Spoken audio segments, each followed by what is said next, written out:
Šis saucas tās naktis. Naktīs, kad saule ir vairāk oranža kā balta un liesmas apdzies no pirmajām vēja plūsmām, šādās naktīs mēs savienojamies kā divi zvēri ģērbonī. Naktīs mēs tiekam glabāti hipermarketa saplīsušajās caurulēs. Un šādās naktīs mēs kļūstam par gaisu, ko elpo citi. Šādās naktīs mēs neklausāmies, bet apēdam sonātes. Izveram caur adatas acis sev sirdis un izkaram tās uz loģijas. Un šādās naktīs mēs vairāk klausamies nekā runājam, un mazāk dzirdam, kā izsakām. Un tikai tēja izžūst pirksstarpās.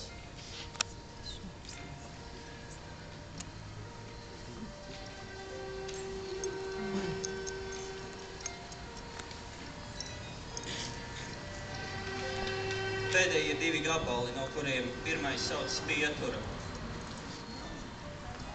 Nostrādāto dienu saraksts es apskatīju, apsvēru domu pamest iesākto slepkavību, izvilku stikla kinžalu no tavas muguras, iebāzu laupījuma maisā tavu saprātu, radīju tavu rasi, nevairs tik izcilu kā iepriekš. Uzgāju tevī kučī smaržas, spēlēju uz taviem zobiem kā uz klavierēm.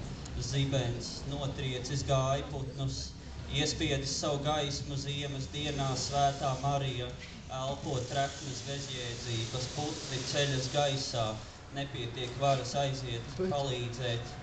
Tu apturi manas varas robežu plešanos, izdzēsi sveces dūmus no apziņas, vecstāvs mirst, nelaimīgs, tumšie skaistie ūdeņi izceļas Spānijas krastos, pārrakstīt savu testu un vietējo kļūdas.